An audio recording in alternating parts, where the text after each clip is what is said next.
9 years in Baltimore in that division. Faced him twice a year. He is joining us live, the Super Bowl champ. First Super Bowl in Ravens history. So go back to Ben in his prime. First couple times you faced him. I remember Eric Allen in the corner telling me the single-hand pump fake. He goes, I'd never seen anybody do that. He goes, I bit on that thing about 3 times, and I was like, all right, don't do that. So go back to Ben at his best in his prime. How did you game plan for him? Well, I'll go back even further. I remember when he first showed up, Tommy Maddox was the starting quarterback his rookie year, and they played us, and we knocked Tommy Maddox out. And Ben goes in, and it's not like he had this spectacular rookie year, but right away you could see it wasn't too big for him. I always told my guys that if we'd have known this was going to be the outcome, we'd have not touched Tommy Maddox. We'd have made a no-touch rule on him. The thing I love about Ben is that I don't know that we've ever seen a quarterback do more in a game or a season with fewer throws. He's only thrown the ball 600 plus times in his career in a season 3 times, compared to the Bradys and the Breezes and the Rodgers and that type, where they're throwing it all over the field. His typical box score would be, 21 of 29 for 450 yards and 4 touchdowns. Yeah. That type of thing. And the thing I love most about him, he's a drama queen. There's no question about it. I used to love where he'd drag himself onto the field, just carrying an arm, like, oh, God, I don't know if I could do this, and then drop back and launch a 75-yarder for, he's a spectacular player. It was great to compete against him. Joy just said this. He does feel like the last of the old school guys. Now, he's not doing yoga in the summer. He's with his kids. He's camping. He does feel like that, doesn't he? He does, and it fits because it's Pittsburgh. And compared to, you don't ever see him in ads. He's not all that. It's just, there's football and then there's the off season, and it is old school. And I agree. I don't know that we'll see the likes of him again. His ability the hardest thing about playing Ben was you had to coach your defensive linemen. Don't get frustrated, because one guy is not going to bring him down. Right. You'd get a wrap and he'd shrug a shoulder and do this and do that pump fake you talked about and extend a play in a way that I don't know that we've ever seen that before. Now, I want to ask you about Baltimore, because there's been a lot of quarterbacks hurt, and this year it's a lot of guys that run around. The Jalen Hurts moves a little bit, Kyler moves a little bit, some are a little undersized. So Lamar's been dinged up, and, it's part of his soul, who he is his twitchiness and his ability to escape. And then they bring a backup in, Tyler Huntley, and you're like, that's pretty interesting. Do you think they're concerned? And this is about what happens with quarterbacks that move a lot. First 3 or 4 years, it's all fine. And then Michael Vick once said, then you get hit in the ribs again and again, and you start realizing this is no fun, and I can't keep playing like this. Do you think in-house there's concern about Lamar's health going forward because of his style? I think in the back of their mind, because one of the things you give Ravens credit for is they were all in.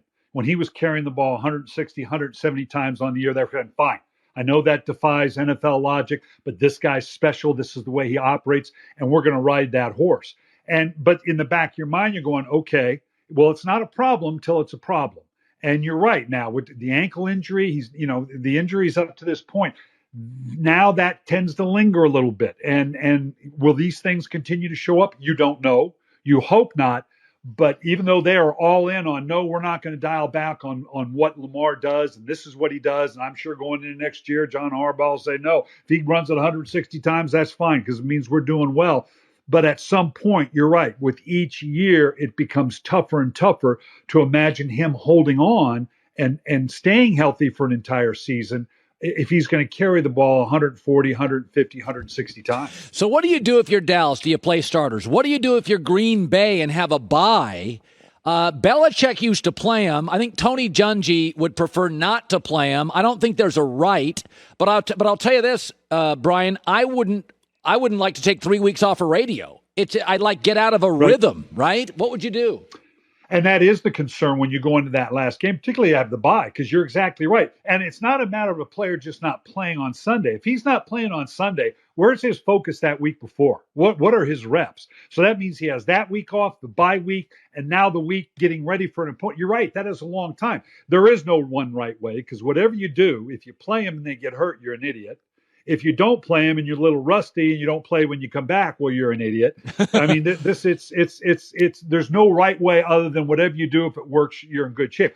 Dallas doesn't have the right to take the game off yet. Yeah. They're still having to show who we are, got to get into a rhythm. I mean, Green Bay, when you talk about Drew Brees doing it all the time and Peyton Manning, they had earned that right to say, okay, yeah, I can take that week off. I can show we can continue this.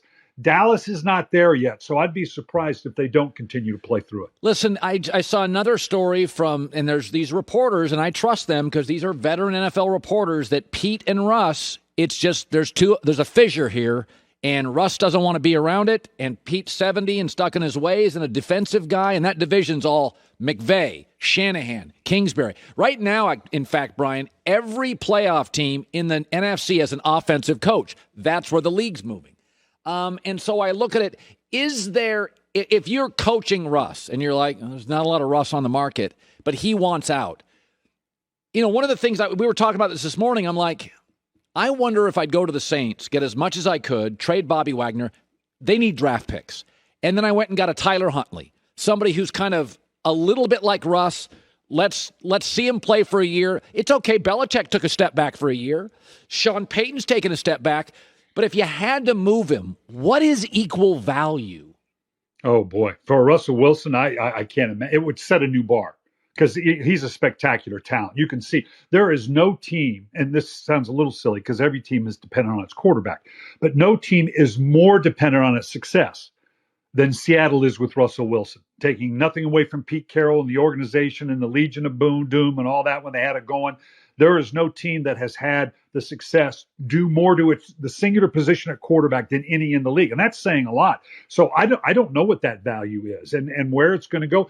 The question for me was Belichick at what's Belichick, 69? Yeah. Does he really want to sign on to kind of a rebuild? Well, he did. And it was a very short rebuild. Pete Carroll, 70 years old. Do you want to sign on for a rebuild? Because it's not going to happen in just 1 year. Like you say, get the draft choices, build some things. But, what's the time frame on that when you're 70 years old? So, yeah, it's going to be interesting to see what happens with these two. Will they be back together? I don't know. Sounds a little prohibitive. Will one or the other? Yeah, sure, likely.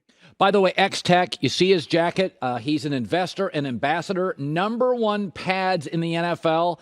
I think you're also the #1 shoulder pads in college football right now. Yeah, absolutely. Top programs, Oklahoma, Oregon, Iowa, and in the pro, Josh Allen, Cooper Kupp, Josh Jacobs, Devontae Adams. And the great thing is now we're finding our way into the top high schools as well. It's fun to watch how parents are now vesting themselves in protecting their young people. Great stuff, Brian. Great talking to you. Happy holidays to you and your fam. Sounds great. X-Tech, good stuff. Hi, everybody. Thanks for watching. Subscribe here to get the latest from the show. Also, be sure to check out more of the best clips from The Herd or go watch a few segments from other shows on FS1.